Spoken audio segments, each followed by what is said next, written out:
SS travel থেকে মোহাম্মদ সিরাজুল হক।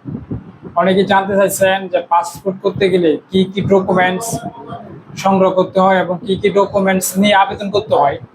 তো যারা নতুন পাসপোর্ট করবেন তাদের জন্য এই ভিডিওটি অনেকেই সহযোগিতা হবে।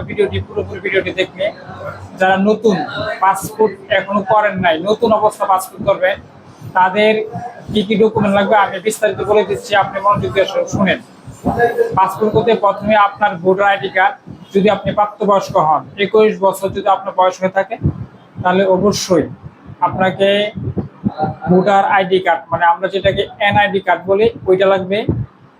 আর যদি আপনার পিতা মাতা জীবিত থাকে, পিতা মাতার ভোটার আইডি কার্ডের ফটোকপি লাগবে। আপনি যদি বিবাহিত হয়ে থাকেন তো তাহলে অবশ্যই আপনার স্ত্রীর ভোটার আইডি কার্ডের ফটোকপি এবং কাবিননামা।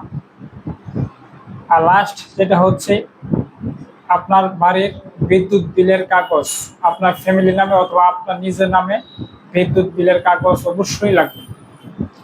আর যারা 5 বছরের জন্য আবেদন করবেন তারা টাকা হচ্ছে 4025 টাকা, পাসপোর্ট ফিস হচ্ছে 4025 টাকা।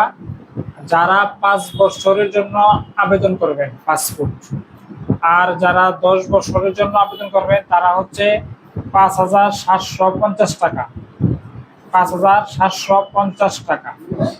তো 200 টাকা লাগে নিজ নিজ আপনারা কম্পিউটার দোকান থেকে আবেদন করলে। আর যদি নিজে নিজে আবেদন করেন 1 টাকা লাগবে না। যে ডকুমেন্টগুলো আমি বলেছি ওই ডকুমেন্টগুলো নিয়ে সরাসরি আবেদন করে পাসপোর্ট অফিসে ব্যাংক ড্রাফট করে কাগজপত্র নিয়ে যাবেন, ইনশাল্লাহ আপনার পাসপোর্ট করতে কোনো অসুবিধা হবে না বর্তমানে।